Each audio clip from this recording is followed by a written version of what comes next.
Mm, Shall I start, Himaji? Yes.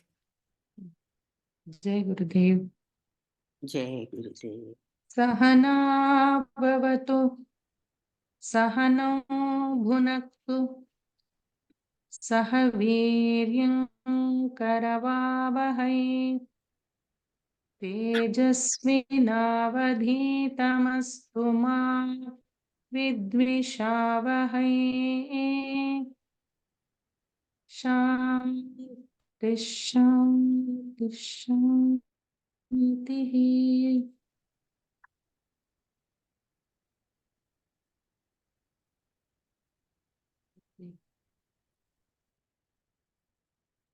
Jai Gurudev. Let us close eyes and begin meditation.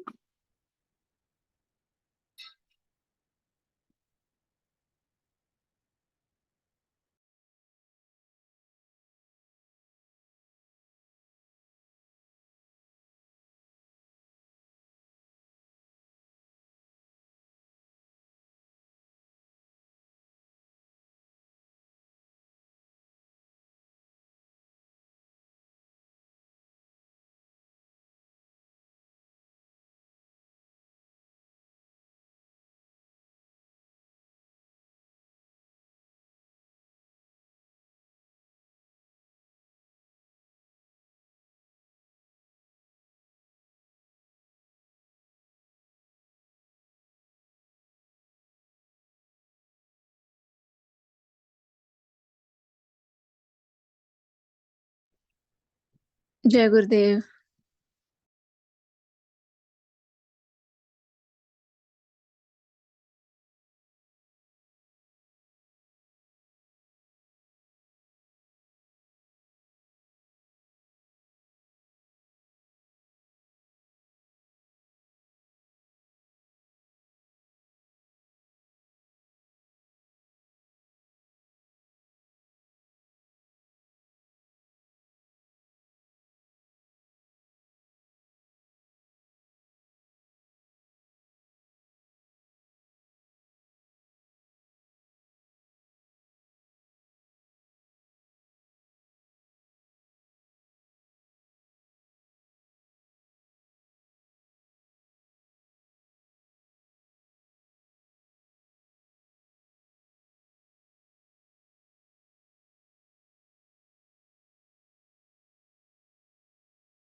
Jai Gurudev.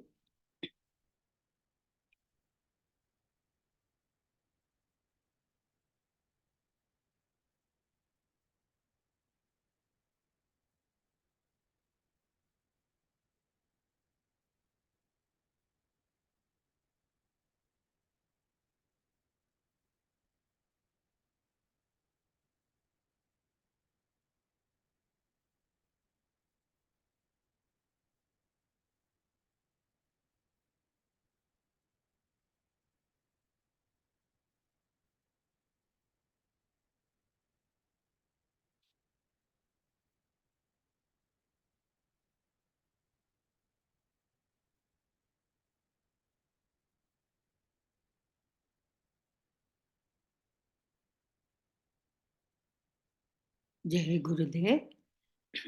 I don't see Manish ji, our Pandit, to recite. So, Jai Shri, are you able to recite chapter 9? Yes, Yamaji. Okay, please start. Yes. अथ नवमोऽध्यायः राजविद्या राजगुह्ययोगः श्रीभगवानुवाच इदं तु ते गुह्यतमं प्रवक्ष्याम्यनसूयवे ज्ञानं विज्ञानसहितं यज्ञात्वा मोक्ष्यसे शुभात् राजविद्या राजगुह्यं पवित्रमिदमुत्तमम् प्रत्यक्षावगमं धर्म्यं सुसुखं कर्तुमव्ययम् अश्रद्धधानाः पुरुषाः धर्मस्यास्य परन्तप अप्राप्य मां निवर्तन्ते मृत्युसंसारवर्त्मनि मया ततमिदं सर्वं जगदव्यक्तमूर्तिना मत्स्थानि सर्वभूतानि न चाहं तेष्वस्थितः न च मत्स्थानि भूतानि पश्य मे योगमैश्वरम् भूतभृन्न च भूतस्थो ममात्मा भूतभावनः यथाकाशस्थितो नित्यं वायुः सर्वत्र गोमहान् तथा सर्वाणि भूतानि मत्स्थानीत्युपधारय सर्वभूतानि कौन्तेय प्रकृतिं यान्ति मामिकाम् कल्पक्षये पुनस्तानि कल्पादो विसृजाम्यहम् प्रकृतिं स्वामवष्टभ्य विसृजामि पुनः पुनः भूतग्राममिमं कृत्स्नम् अवशं प्रकृतेर्वशात् न च मां तानि कर्माणि निबध्नन्ति धनञ्जय उदासीनवदासीनम् असक्तं तेषु कर्मसु मयाध्यक्षेण प्रकृतिः सूयते सचराचरम् हेतुनानेन कौन्तेय जगद्विपरिवर्तते अवजानन्ति मां मूढाः मानुषीं तनुमाश्रितम् परं भावमजानन्तो मम भूतमहेश्वरम् मोघाशा मोघकर्माणो मोघज्ञानाविचेतसः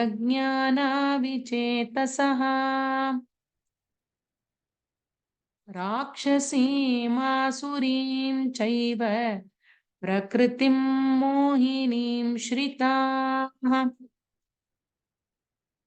महात्मानस्तु मां पार्थ दैवीं प्रकृतिमाश्रिताः भजन्त्यनन्यमनसो ज्ञात्वा भूतादिमव्ययम् सततं कीर्तयन्तो मां यतन्तश्च दृढव्रताः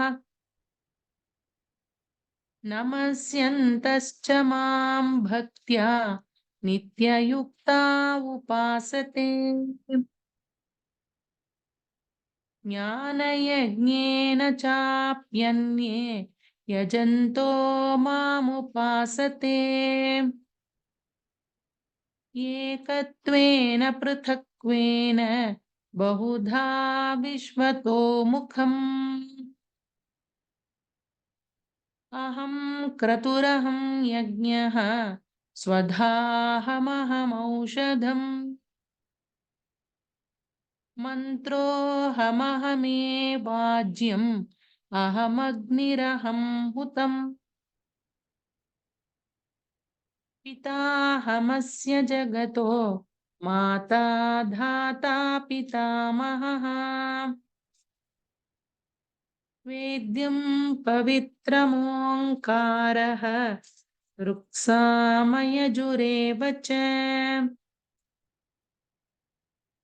गतिर्भर्ता प्रभुः साक्षी निवासः शरणं सुहृत्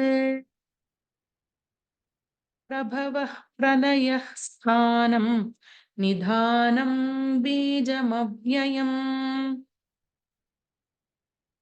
तपाम्यहमहं वर्षं निगृह्णाम्युत्सृजामि च अमृतं चैव मृत्युश्च सदसच्चाहमर्जुन त्रैविद्या मां सोमप्यः पूतपापाः यज्ञैरिष्ट्वा स्वर्गतिं प्रार्थयन्ते ते पुण्यमासाद्य सुरेन्द्रलोकम् अश्नन्ति दिव्यान् दिवि देव भोगान् ते तं भुक्त्वा स्वर्गलोकं विशालम् क्षीणे पुण्ये मर्त्यलोकं विशन्ति एवं त्रयी धर्ममनुप्रपन्नाः गतागतं कामकामा लभन्ते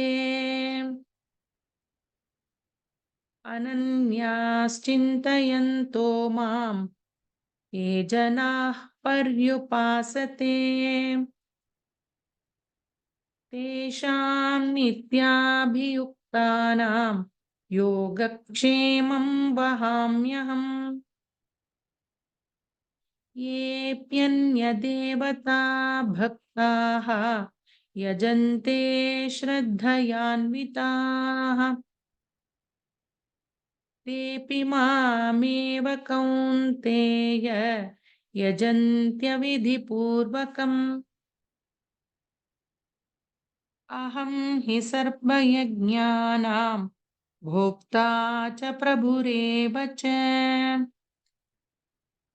न तु मामभिजानन्ति तत्त्वेनातस्थ्यवन्ति ते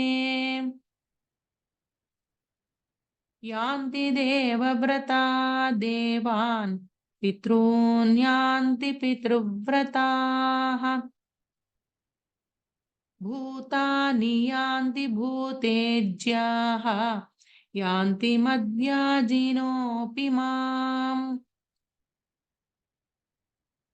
पत्रं पुष्पं फलं तोयं यो मे भक्त्या प्रयच्छति तदहं भक्त्युपहृतम् अश्नामि प्रयतात्मनः यत्करोषि यदश्नासि यज्जुहोषि ददासि यत् यत्तपस्यसि कौन्तेय तत्कुरुष्व मदर्पणम् शुभाशुभफलैरेवं मोक्ष्यसे कर्मबन्धनैः सन्न्यासयोगयुक्तात्मा विमुक्तो मामुपैष्यसि समोऽहं सर्वभूतेषु न मे द्वेष्योऽस्ति न प्रियः ये भजन्ति तु मां भक्त्या मयि ते तेषु चाप्यहम् अपि चेत् सुदुराचारो भजते मामनन्यभाक् साधुरेव समन्तव्यः सम्यक् व्यवसितो हि सः क्षिप्रं भवति धर्मात्मा शश्वच्छान्तिं निगच्छति कौन्तेय प्रतिजानीहि न मे भक्तः प्रणश्यति मां हि पार्थ व्यपाश्रित्य येऽपि स्युः पापयोनयः स्त्रियो वैश्यास्तथा शूद्राः तेऽपि यान्ति परां गतिम् किं पुनर्ब्राह्मणाः पुण्याः भक्ता राजर्षयस्तथा अनित्यमसुखं लोकम् इमं प्राप्य भजस्व माम् मन्मना भव मद्भक्तो मद्याजी मां नमस्कुरु मामे वैष्यसि युक्त्यैवम् आत्मानं मत्परायणः तत्सदिति श्रीमद्भगवद्गीतासु उपनिषत्सु ब्रह्मविद्यायां योगशास्त्रे श्रीकृष्णार्जुनसंवादे राजविद्या राजगुह्ययोगो नाम नवमोऽध्यायः।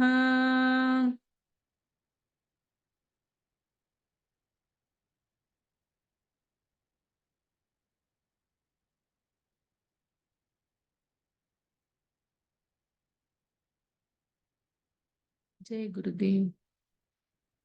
Shri Krishna Arpanamastu.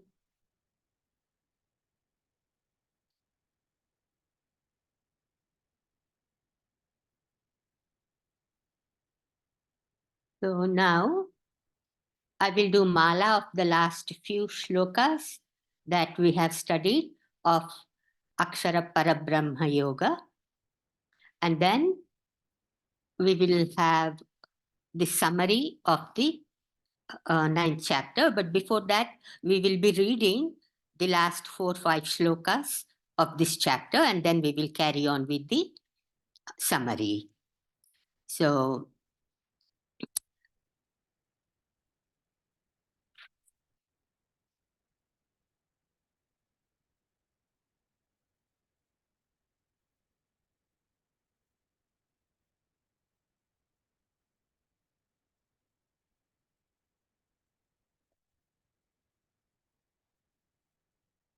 I'll begin with the verse 25 to 30 that we have studied last week.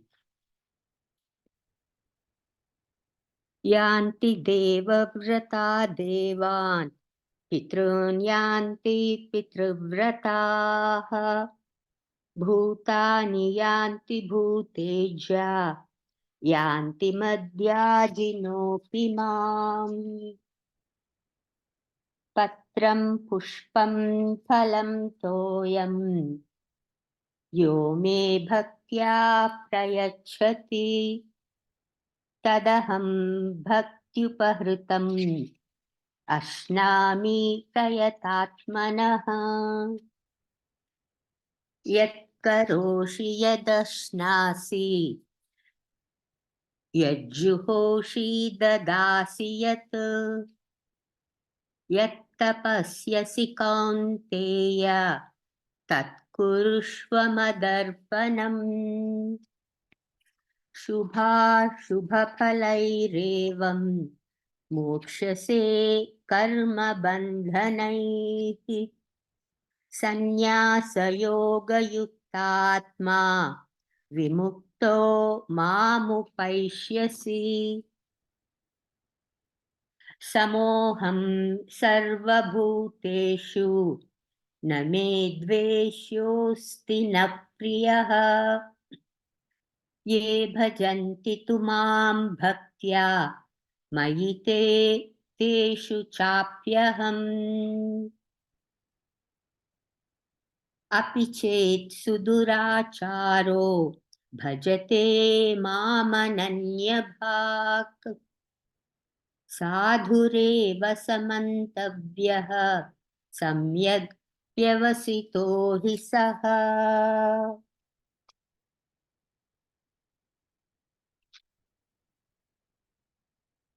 Devotees of gods go to the gods. Devotees of the ancestors go to the ancestors. Worshippers of spirits go to the spirits. Those who worship me likewise come to me. When anyone devotedly offers to me a leaf, a flower, a fruit, or water, I enjoy that offering of devotion from the pure in mind.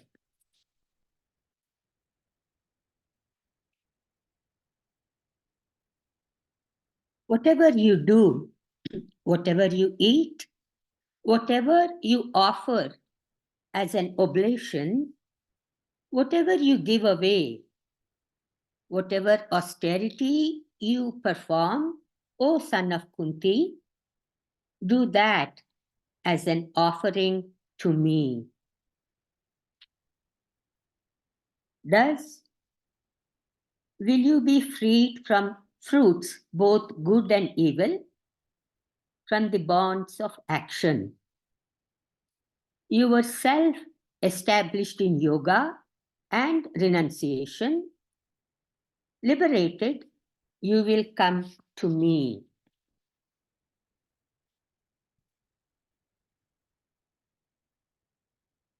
I am the same in all beings. None is hateful to me, nor favored by me. But those who worship me with devotion are in me, and I also am in them. Even if a great sinner worships me, resorting to no other, he should be regarded as virtuous, for he is rightly resolved. Now, we will begin reading of the shlokas, the last few shlokas, starting with number 31. Can we have the display, please, Namita? And today, Namita and Anita ji will be alternate reading.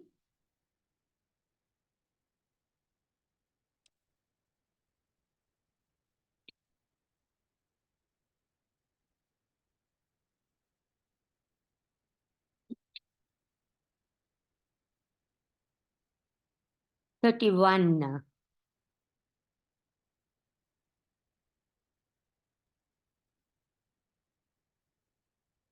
Okay.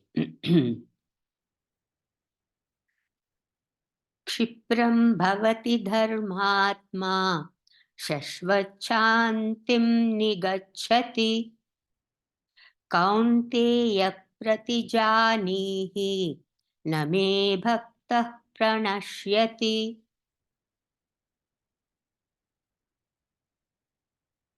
क्षिप्रं भवति धर्मात्मा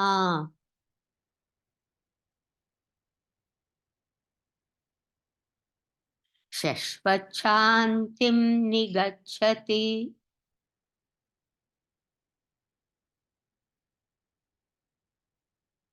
कौन्तेय प्रतिजानीहि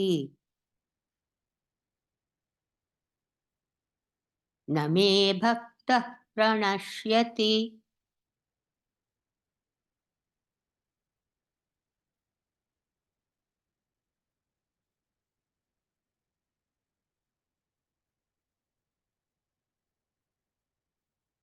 Quickly, he becomes righteous by nature and attains eternal peace.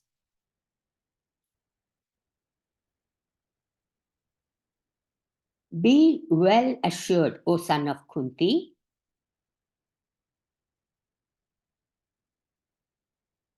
my devotee does not perish.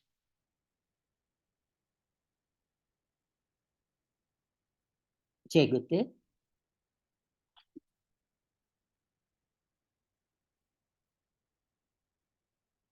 Who is reading?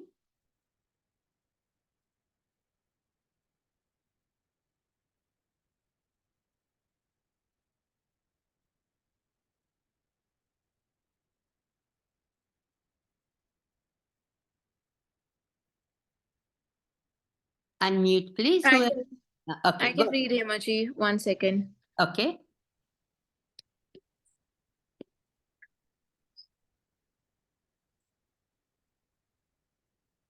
My devotee does not perish.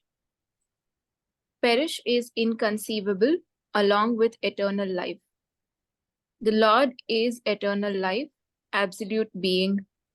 Therefore, devotion to Him can only be opposed to perish. That is why the Lord says, be well assured.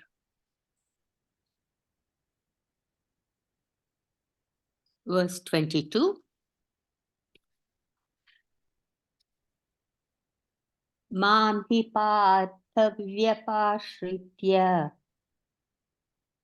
ye pisyuh papayonayah स्त्रियो वैश्यास्तथा शूद्रा तेऽपि यान्ति परां गतिम् मां हि पार्थ व्यपाश्रित्य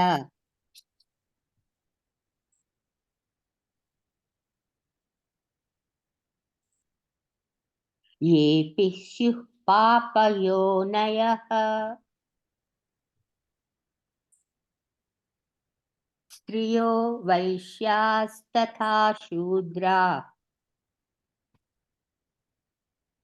तेऽपि यान्ति परां गतिम्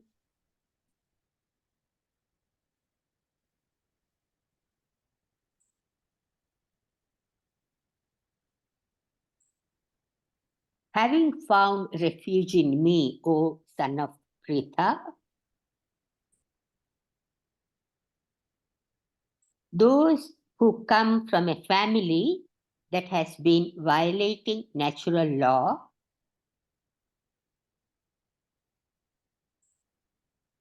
as well as those who begin their lives in servitude and work for others,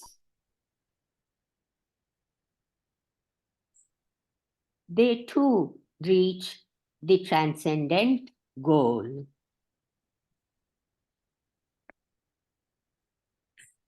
In the previous 2 verses, the Lord assured liberation to those of sinful action. Here he declares realization of God to those of sinful birth. These verses only supplement the 29th verse.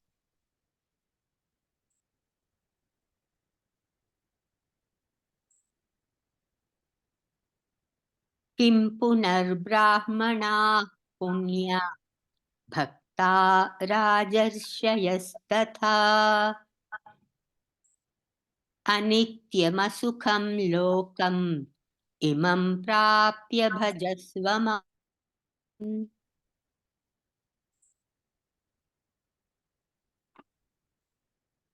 Kim punarbrahmana punya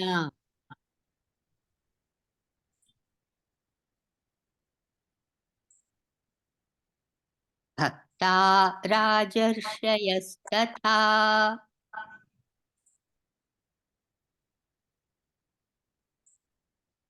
anityamasukham lokam imam prapya bhajasvamam.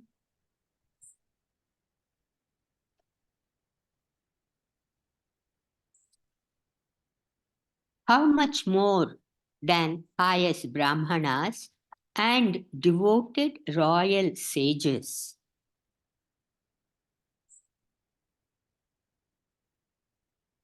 Having come into this transient and joyless world,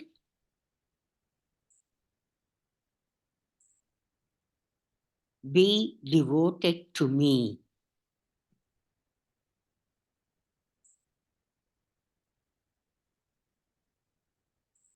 Jai Gurudev.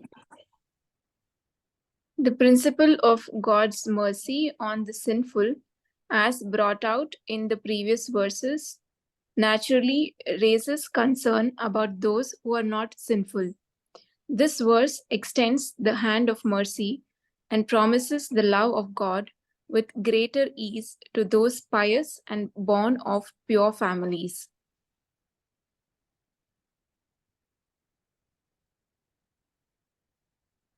Manmana bhava madbhakto madhyaji mam namaskuru.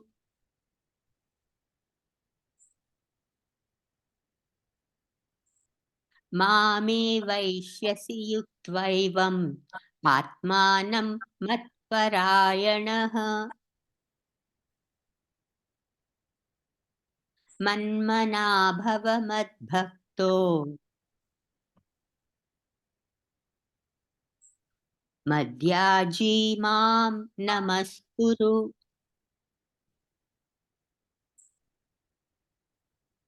Mame vaishyasi yuktvaivam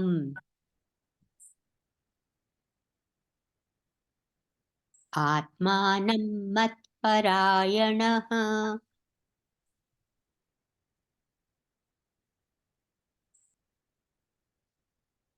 Fill your mind with me.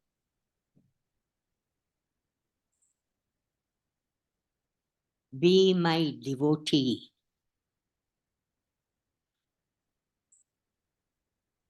Worship me and bow down to me in homage.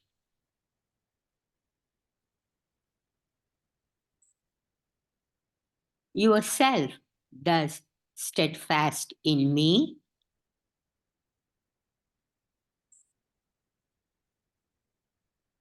wholly surrendered to me,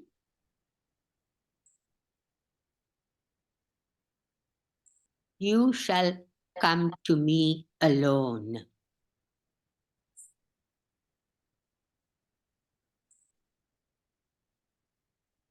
Jai Gurudev. Fill your mind with me, gain transcendental consciousness, and make it permanent. With me does not indicate with a thought of me. It only means with the state of my being. Again, this expression has been very widely misunderstood. Thought of God is just a thought of God, an imagination, an idea. The Lord does not want his devotees to hold him as a thought in their minds. He wants them to to fill their minds with Him, with what He is, with the very content of Godhead, which is the state of pure transcendental consciousness or being. This alone is that state in which the mind is completely sold out to God. This is the state signified by "Be my devotee," and this alone is the state in which the devotee arrives at the level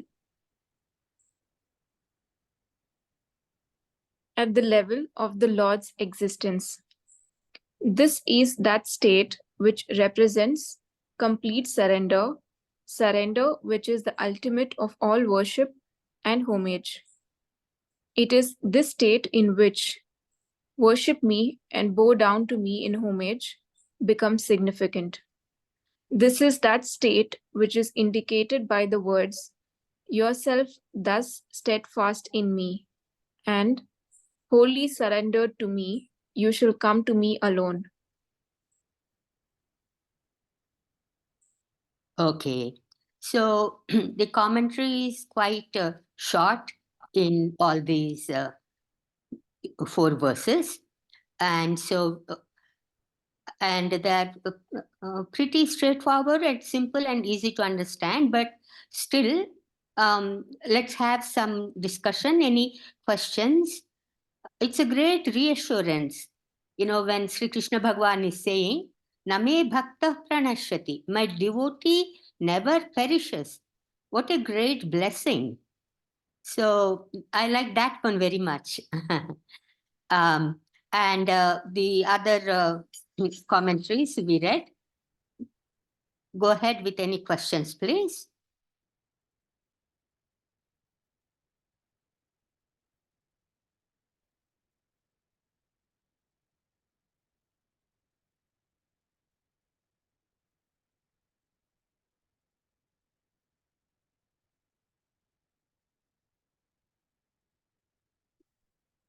I have a question, Hemaji. Go ahead, Sanjay. So when we learn TM, Yeah. we are taught that it is a mechanical technique. It works for everyone. You don't need, no, it's not religion per se. So, and right now what we are hearing is more about devotion and worship. So if you can just comment on that. On the one hand, it has nothing to do with your feelings and devotion and religion. But on the other hand, it talks about devotion and worship. So, as it has been said, this technique of transcendental meditation is open for all, and anybody from any caste, creed, religion, any age group, anybody can learn and benefit from that. It's a universal technique, as we know. And in the other verse, we get to that caste system and religion and all also. So everybody begins their sadhana from where they left off from their previous life or in the past. And so for some people in the beginning stages, they may feel like they're progressing slowly, and they may not feel much benefit from meditation. But for some other people, they get immediate benefit, and within the first 3 days, some people begin to transcend and experience that inner peace and happiness, and they transcend. So it's different for different people.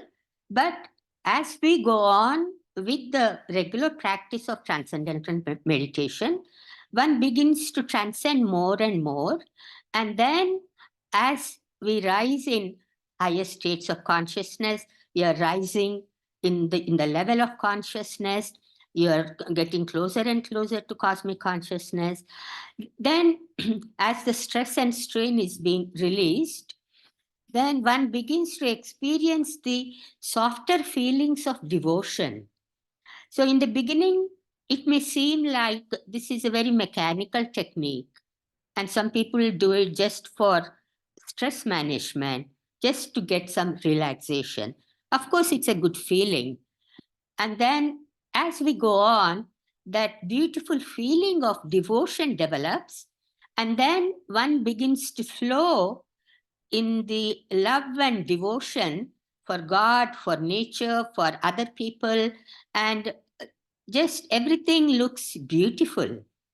And so that change comes sometimes gradually for some people, and for some people, comes quite quickly. And so that progression is there. And then on the subtle level, the feeling and devotion develops, and then more and more happiness. So that brings more joy into life. And as we reach, as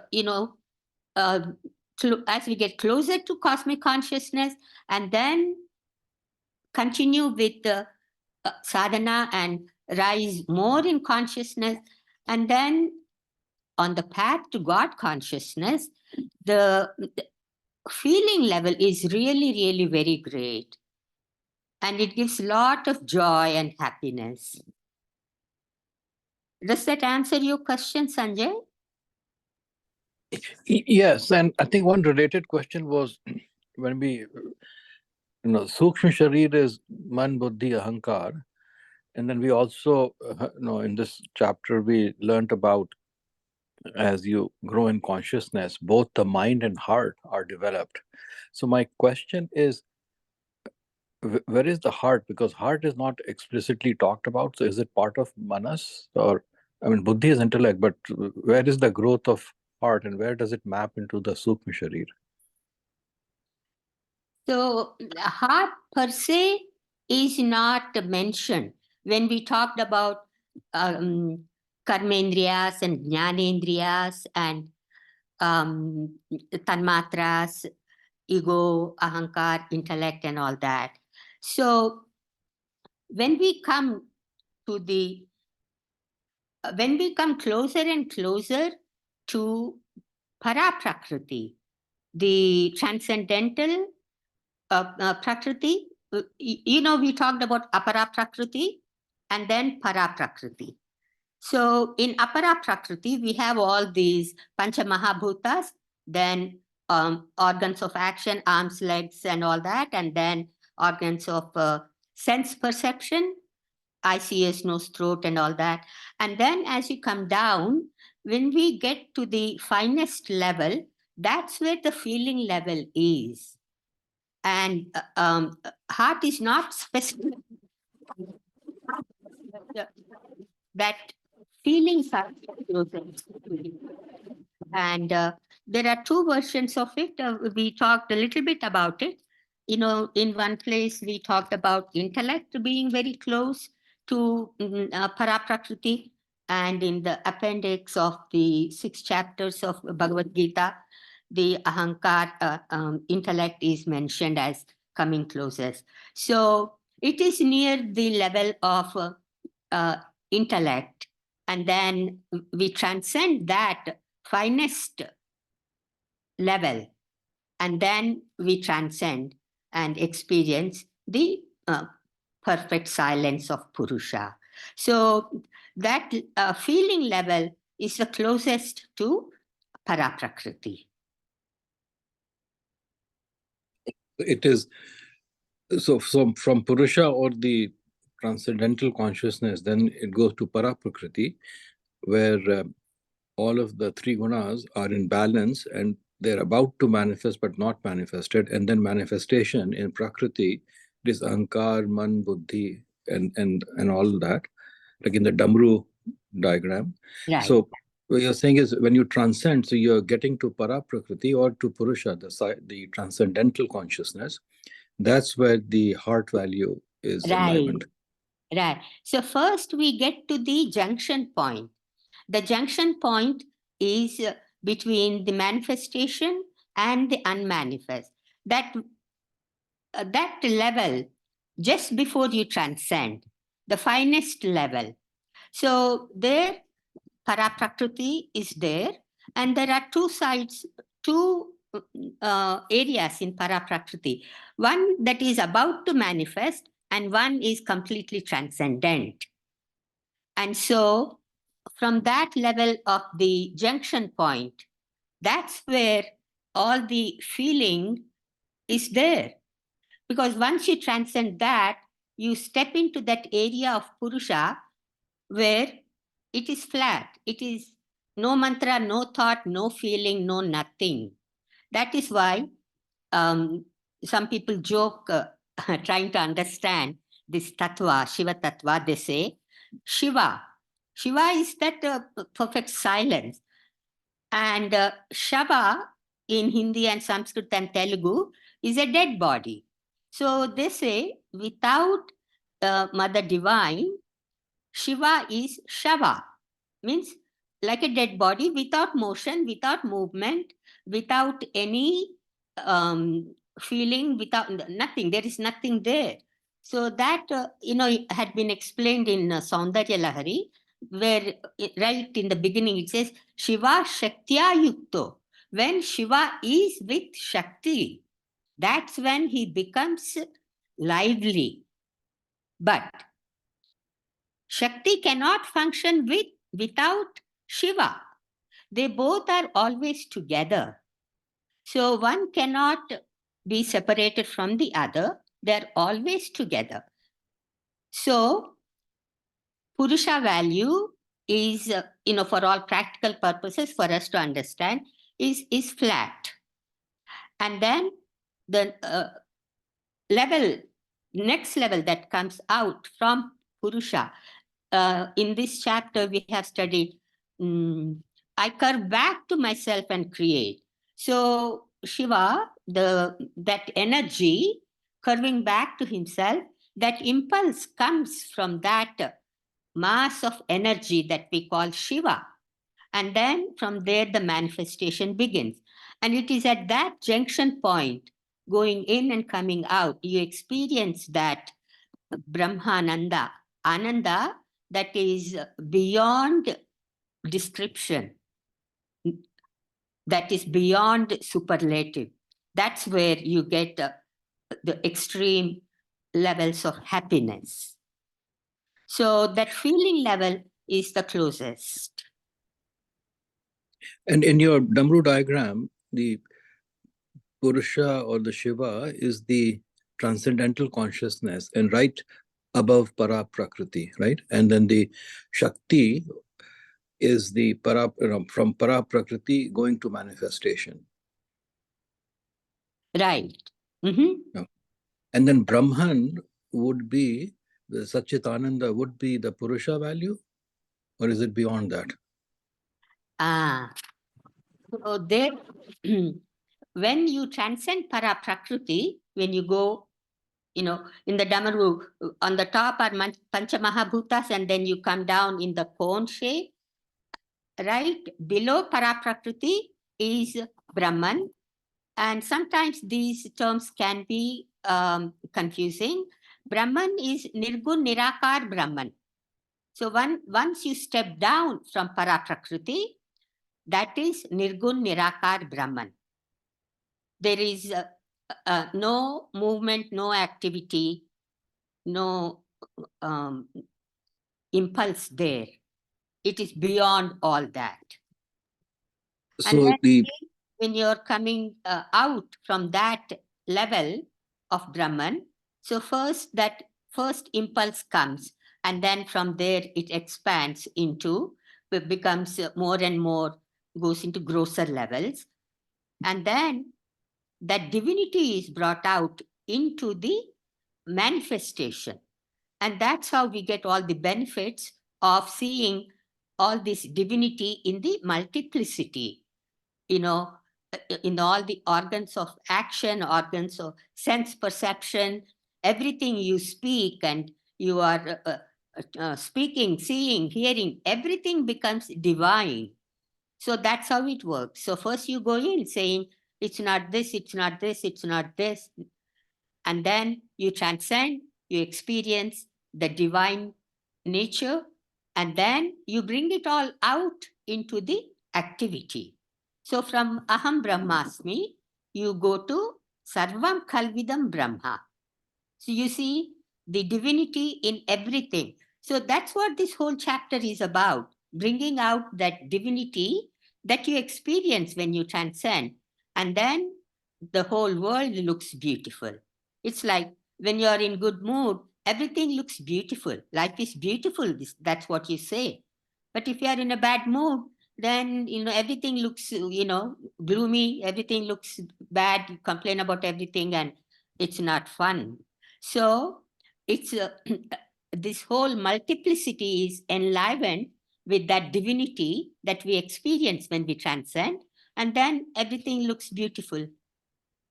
Okay, two quick questions. So the soma rasa, soma is at the junction point between Purusha and the Paraprakriti?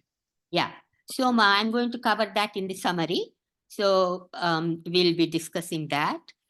And one point also you mentioned about religion and caste. One of the shlokas, it says, it almost sounds derogatory, saying that Vaishyas and Shudras and women, they also get enlightened, it says. There had been some talk about it and some misunderstanding, as Maharishi said in the commentary.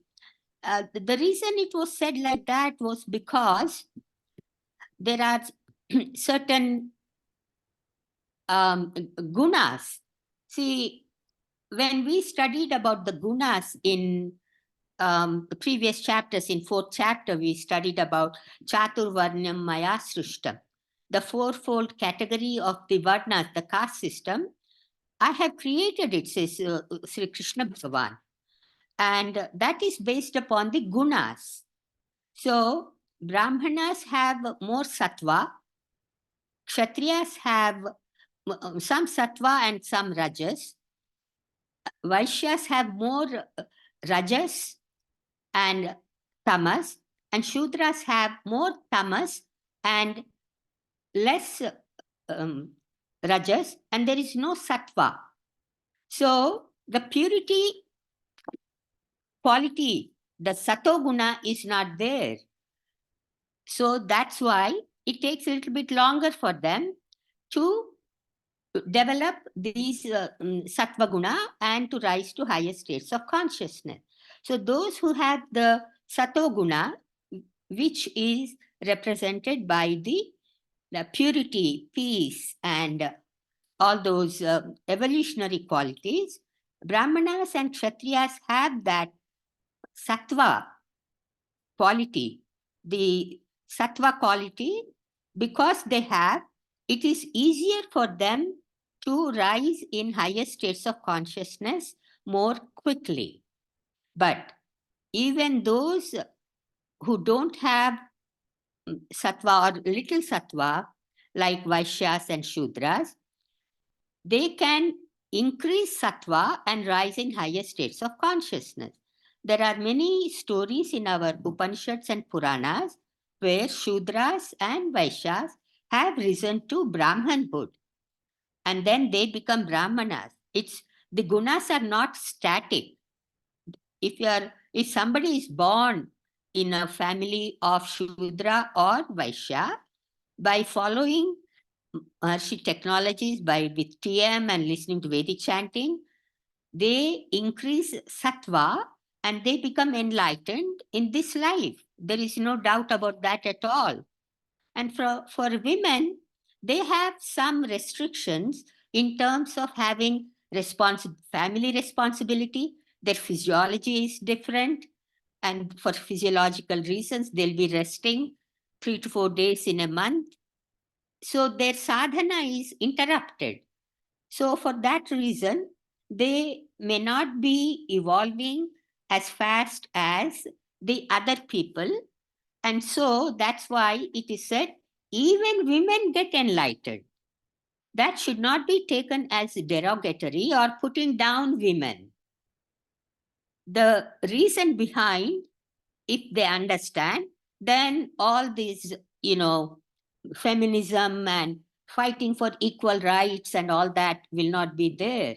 So that's why this division of the gunas needs to be understood, very clearly. Otherwise, women end up in situations where they are putting them in a situation where they are retarding their evolution. It slows them down. You know, that hard work, going in the military and fighting, is not for a woman. A woman's physiology is delicate.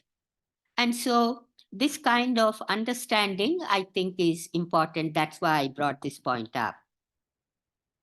Okay, any other question? Yeah? Yeah, Jai Gurudev Hemaji, Yeah. when you're talking about equality and this and gender equality, and we are fighting for, when we are reading Vedic science and all, the most important thing is the consciousness. Consciousness is same in men and women. So if we take that as the level, as the benchmark, then I don't think these type of things come at the grosser level, that who's superior, who's this, who's more physiology is different and this and that, because basically we're talking about consciousness at the moment. Yeah, that is true. Consciousness is same in everybody. But the physiological functions can be different. So at certain times, the physiology is functioning in a different way, which requires rest. Some cleansing and purification may be going on. Some changes are taking place. And as a result of which, you are supposed to be following some do's and don'ts, like we have discussed in the other shlokas. So when you follow those, injunctions, then we get the best results. And that had been dealt with. And that's where the value of following the do's and don'ts comes. The benefits come from following what is recommended, and certain things are, not recommended, like drinking alcohol or, things like that, because they cause damage to the physiology. And then nowadays some people argue, they say, oh, one wine a day is good for your heart and all that. But scriptures are also saying doing meditation is also good for the heart. So why don't you listen to that? So it is something like that. So in the Vedas, these do's and don'ts are prescribed very clearly. And when we follow them, it will benefit us and it will promote evolution. So let's move on to the summary now. Yeah. So the title of the this chapter is Rajavidya, Rajaguhya Yoga. So Rajavidya means sovereign knowledge. Why is it Rajavidya? Why is it sovereign? What is so special about it?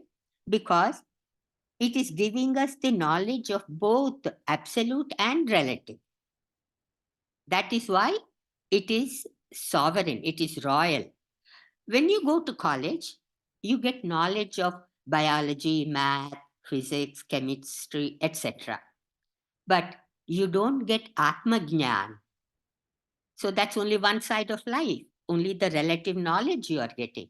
That's why this knowledge that we get in this 9th chapter is special, because you get the knowledge of both absolute and relative.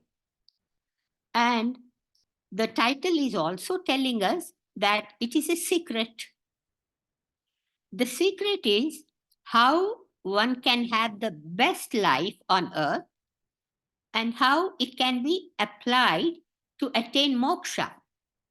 So here, the word applied is important.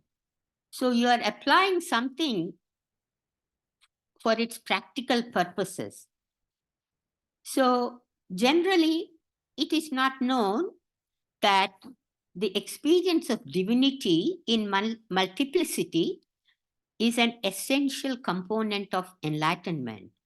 So enlightenment is not just about transcending and experiencing that Atma. That's not it. The story doesn't stop there. when you experience Atma, that Sat Chit Ananda, that divinity, you bring it out into the relative, you bring it out into the daily life, and then all relative becomes divine. That's when enlightenment is complete. Otherwise, you are only having one-sided experience. So that is the secret.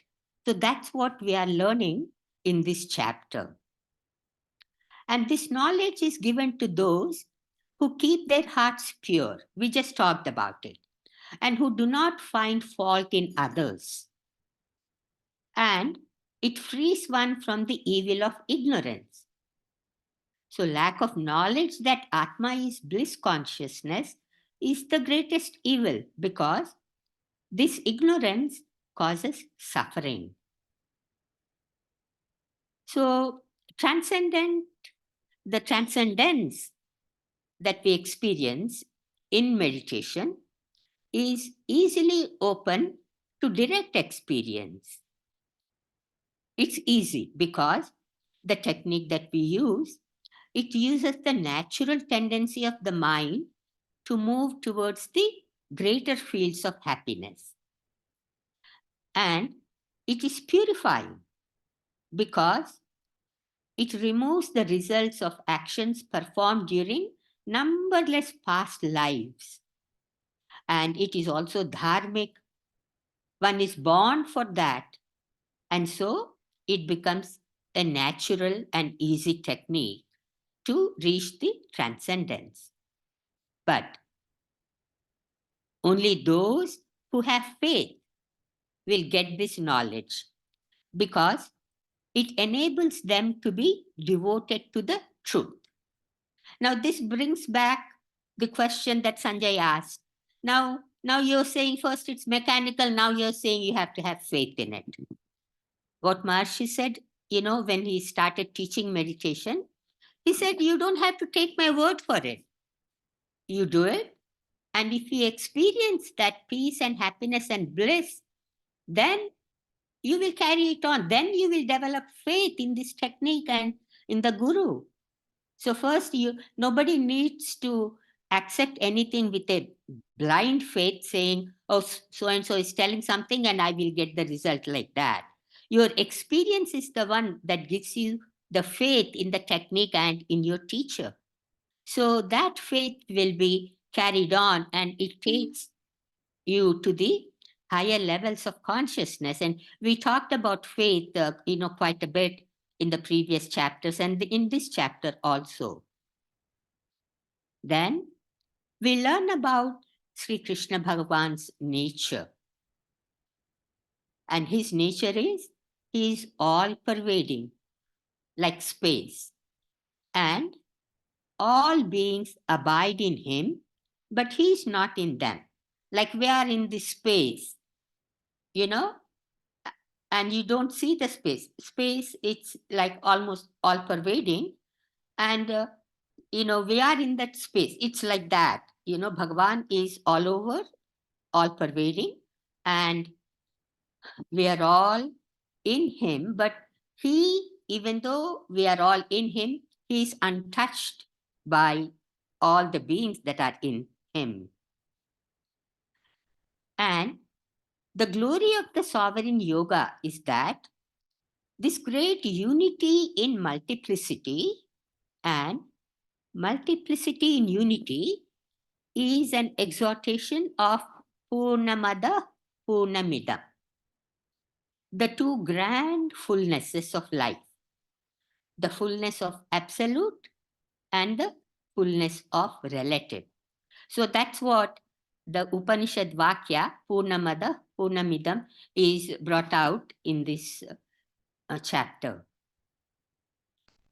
And then we learned about creation, how creation comes about. Bhagavan creates by curving back to his own nature. Means he creates with his own nature, which sometimes is dormant and sometimes it is active. And we have studied that, like a surgeon, when he's at home, he's a father or husband. He's not operating. So that ability is in him, but it is dormant. And also, all the beings are under the control of Prakriti. He creates with his Prakriti, and Prakriti has all the control over everything. So if one acts according to nature, it is evolutionary, because we are all under the control of Prakriti.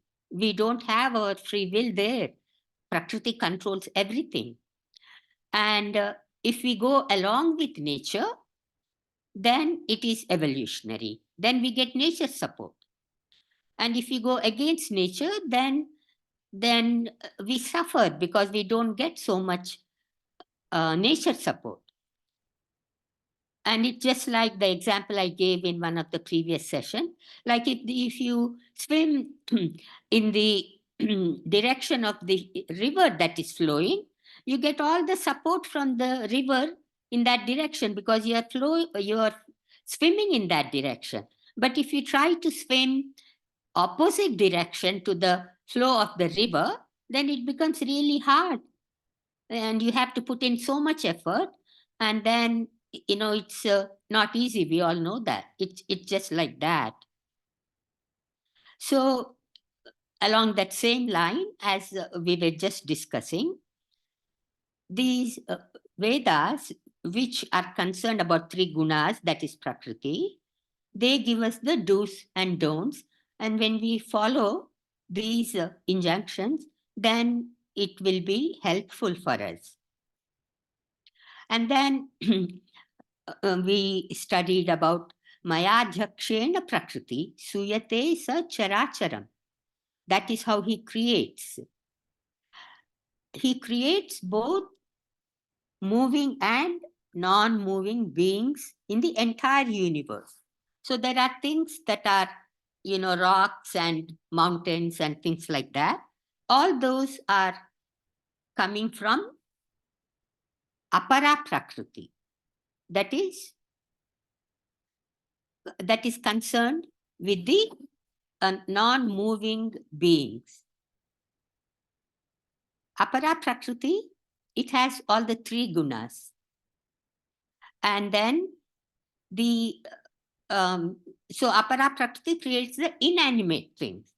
With Para Prakriti, that is the transcendent nature, that is Para Prakriti. He creates Jiva, that is the individual spirit or soul, what we call the soul. That is like you and I.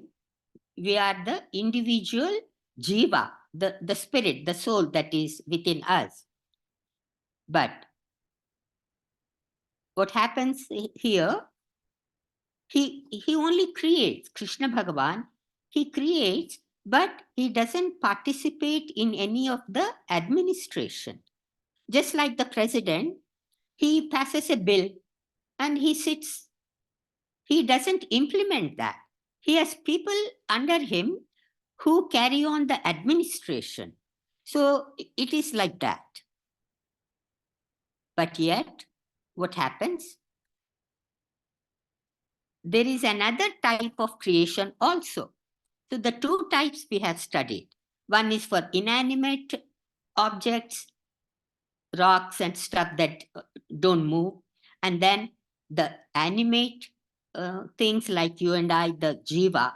But there is another third type of creation.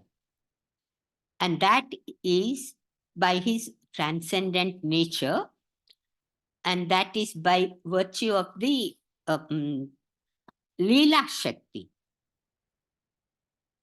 In this type of creation, this happens without the help of the three gunas. He remains in his own nature and takes birth through his own power of creation. That is called as Leela Shakti. So, his birth and activity are divine. And one who knows this by experience attains moksha. And then he is not born because on the level of experience, you know that this kind of incarnation is divine. So when you have that experience of divinity, you are rising to that level. And so, because you are at that same level and you have that on the practical level of experience, then you attain moksha, and then you are not having a rebirth. But those who are deluded, they don't understand this and they belittle him. But that doesn't matter to Sri Krishna Bhagavan. If somebody belittles him, he's beyond that. And Maharishi is also like that. Um, some of you probably heard about Vernon Katz. He traveled with Maharishi. He spent many years with Maharishi. And in his books, Conversations with Maharishi, he wrote his experiences with Maharishi. He said that when they were in Kashmir and they were writing, Maharishi was writing commentary on Brahma Sutras. And so they used to meet every day on the lake and everything. And one day, Vernon Katz took a newspaper in which they wrote a bad article about Maharishi. They were saying all kinds of things about Maharishi. And he brought it and he showed it to Maharishi. He looked at it and he just put it in the garbage. He just didn't read it. He just didn't respond to it. He didn't say, oh, I'm doing such good things and who are these people to criticize me? Nothing. It didn't touch him at all. So people who are enlightened, they don't respond to hostility. They maintain that balance inside. And that we see here in Sri Krishna Bhagavan also. So those people who don't understand him and they belittle him, they laugh at him, Kamsa and Shishupala and all those people, those who read, Bhagavatam, all those stories, that don't, that doesn't bother him. So that is the value of developing that inner state of, balance. That is the sign of balanced, mind and intellect. So such people who don't have the recourse to transcendental consciousness, they waste their time and actions and are unable to be fulfilled in life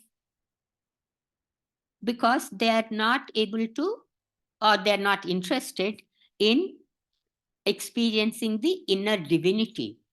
So the teaching here is, seek the kingdom of heaven within, and all else will be added unto thee. So we go for the highest first. We go for transcendent. Once you experience that, then everything falls into place. So people who are in ignorance or not interested, they're wasting their time and not getting maximum enjoyment, from their life. But the great souls who are self-realized, they worship Sri Krishna Bhagavan with undivided mind. They are intent in their efforts. They're always celebrating him. They're firm in their resolve, bowing down to him in devotion. They're ever united and they sit near Krishna Bhagavan.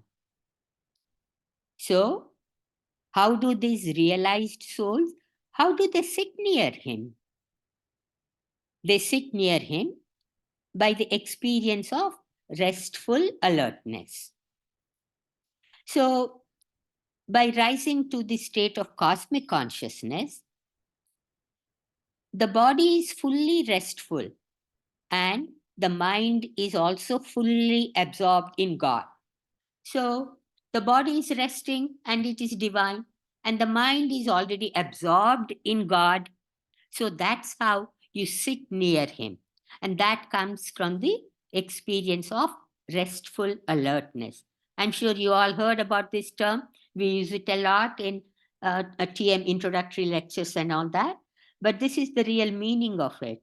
That rest we are getting and you're alert at the same time. So that's how they sit near Bhagavan. And in this verse, bowing down is mentioned. And this bowing down indicates two states. One is being erect. So before you bow down, you are standing erect. And the other is coming down from the erect state with love and respect. So erect signifies pure consciousness, standing straight up. And coming down from that erect posture, it means engaging in activity. And when you are coming down in activity, you are coming down with the divine activity, because you have already experienced that divinity. And it's not ordinary activity, because now you are infused with that divinity. And this is reflected in the Vedic passage in Rudrabhishek mantras. It says, Eka cha me, tisrascha me, pancha cha me, sapta cha me, navachama ekadasha cha me. Like that it goes on. What does that mean? 1 is in me. 3 is in me. 5, 7, 9, 11. They are all in me. This is Maharishi's quote, and it is from Shukla Yajurveda. And this is from Maharishi's Absolute Theory of Defense that was written in 1996. So, moving on, we have studied in this chapter. We have learned the importance of transcendental meditation. Of course, every other shloka we talk about it. So doing transcendental meditation means you first transcend, and then you experience pure consciousness. And then when you come out of meditation, you bring that divinity of Atma into activity. And this is what is happening when you bow down to the Vedic devatas, that specifically that mention of bowing down is with reference to the Vedic devatas.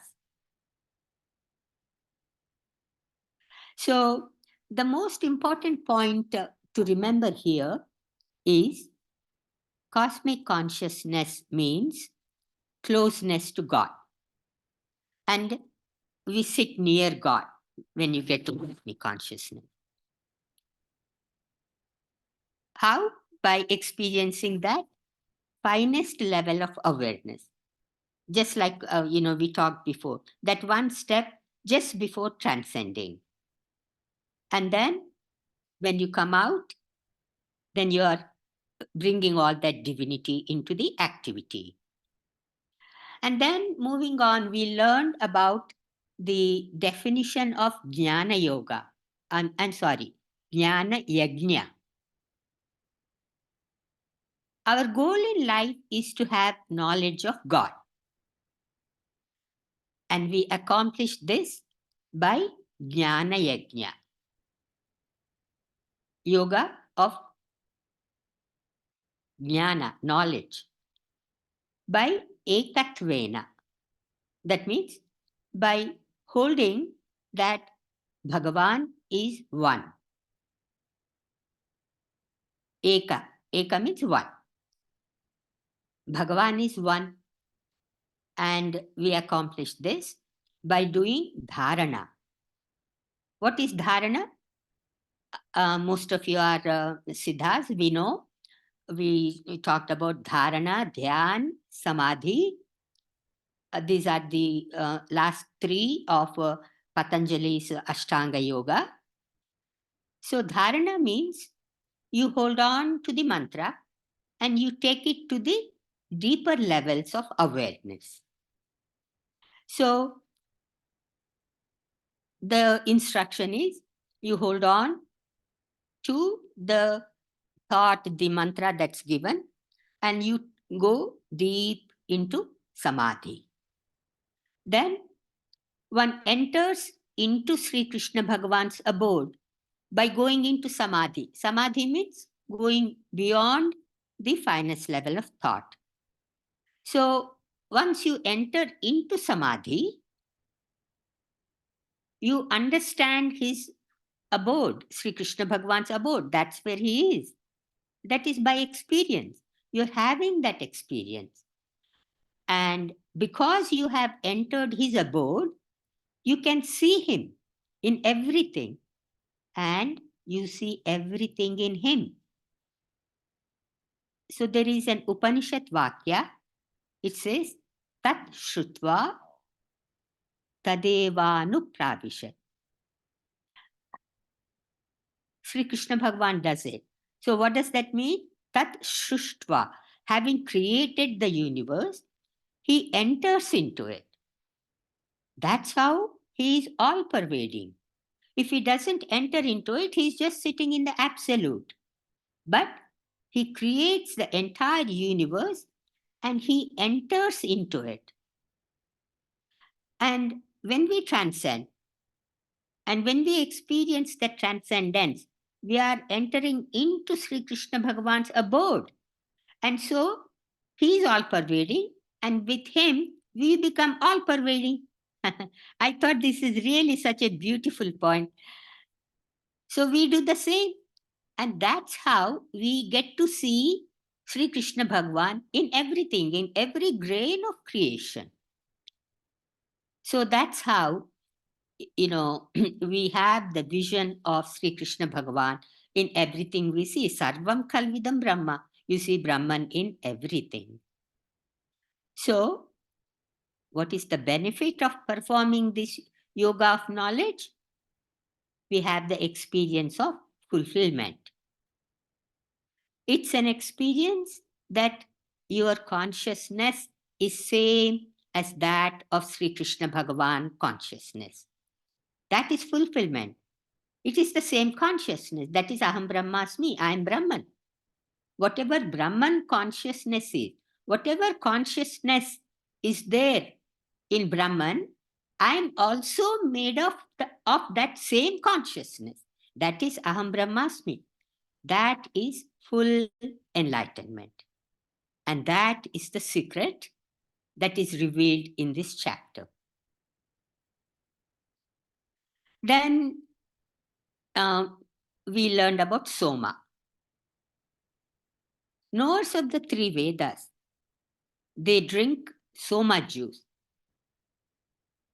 Then they get purified of sin. They worship Sri Krishna Bhagavan through Yagya and they enjoy in heaven. So, when they do the Yagya, they produce that Soma juice that is at the junction point. So, Soma is the finest product of digestion. And it is the link between Jiva, the individuality, and Brahman. It's at the junction point. In our last session, Anita ji told us about Soma and she covered all these points very nicely. And we understand that it is between matter and consciousness. So, Soma purifies. But purity is not enough. It only gives happiness in the relative. And this is temporary. So, if desires can be permanently satisfied by attaining absolute bliss consciousness of Bhagavan, then one attains liberation. So that's where the value of Soma comes. And in the last session, when we talked about Soma, we went into, great detail how this immortality of the absolute is brought into the relative, and then both absolute and relative, they both become immortal. So that's where the value of Soma comes. And Sri Krishna Bhagavan takes care of those who are deeply absorbed in meditation on him. Oh, we are close. It's 9 o'clock already. I'm so sorry. We have just a little bit more. Should we stop here and do it, cover it next time? Or can we take 2 more minutes and finish this up? Let's go ahead and finish this up. I'll do it quickly.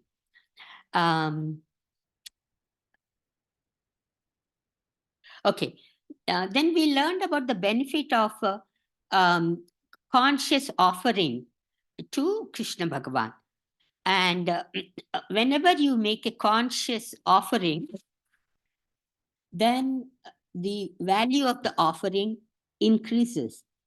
Then the last shloka is the most important of this 9th chapter. The last shloka says, fill your mind with me, means fill your mind with Sri Krishna Bhagavan. Fill your mind with transcendental consciousness, not just with the thought of God, but with the experience of transcendent, with what he is, with the very content of God, and make it permanent. This alone is the state in which mind is completely sold out to God. This alone is the state in which the devotee arrives at the level of Bhagavan's existence. This is the state which represents complete surrender. Surrender, which is the ultimate of all worship and homage. So I will stop here and end. If there are any questions, we can begin with the questions in the next session. Also, today is Namita's birthday. So we want to take a couple of minutes, and I would like Jayashree to sing Janma Dinamidam in Sanskritam for Namita, and then we will close. Yes, Hemaji.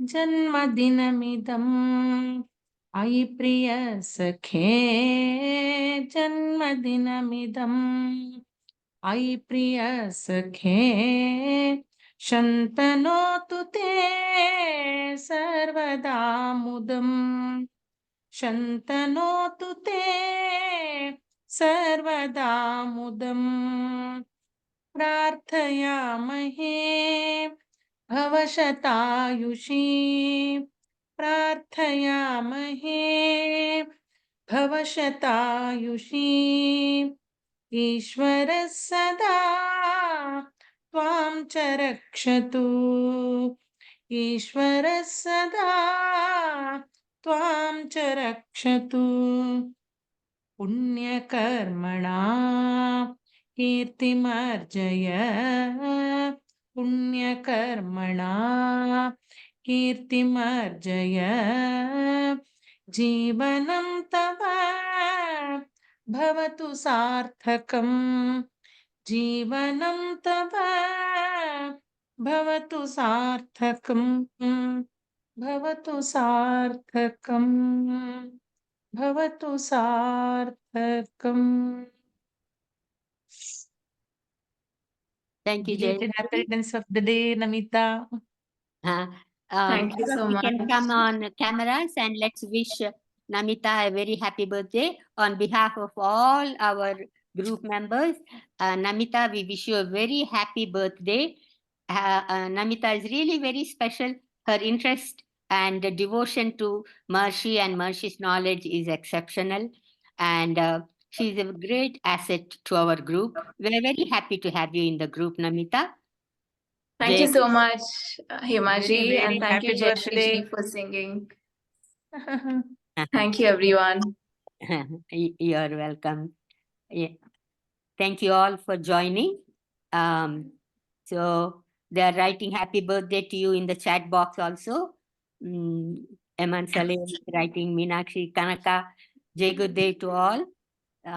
Thank you all for joining. We'll meet tomorrow at 3 o'clock, 3 to 4:30 India time, and we will begin chapter 10. So, any questions from this also? From this 9th chapter? We had some nice discussion, I think. I don't know if everybody is satisfied with the question answer session. But if not, we can have a question answer session tomorrow also. I'll be more aware of time factor tomorrow. Jai Gurudev. The recording is going to be sent after 2 days because Sachin has to prepare it. So wait for the recording for 2 days, please. Okay. Jai Very much, Gurudev. Hemaji, for the Today- clarification of Striyo, Vaishyas, Tatha, Shudra. We had the Kanaka, doubt. what did you say? Jai Gurudev. Kanaka? Yeah, many a times people misunderstand that. Yes. Yeah. Did you understand, Kanaka, the reason behind it? Yes. Yes. Yes. I was Thank you so much, Hemaji, so much. for the clarification. Thank you so Yeah. much.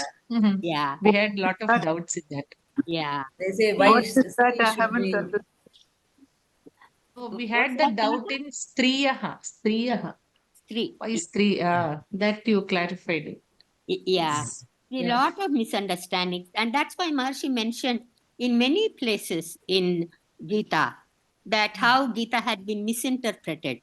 And that is the cause of so much confusion, chaos, fighting, and putting people down. And all that can be, avoided by understanding our scriptures correctly. So Maharishi's contribution to mankind is so immense, unbelievable, really. And that's how we can bring in world peace. That's why I'm so intent on, bringing this knowledge. So many people need to understand and clear off those misunderstandings. Really. Shudras can become Brahman, absolutely no doubt about it. How did Valmiki become a Brahman? And how beautifully he wrote Ramayana. He was eating meats, he was killing people, himsa and all that, and see how he, rose to the highest level. And there are, many strengths. And in women also, there are so many women sages, Lopamudra and Arundhati and all those people. Beautiful stories in Purana. We can sit and talk for the rest of our life with all these beautiful stories. Anyway, I'll stop now. We are already late. So we'll see you tomorrow. Jai Gurudev. Jai Gurudev. Jai Gurudev. Jai Gurudev, ma'am. Jai Namita Gurudev. madam, happy birthday, ma'am.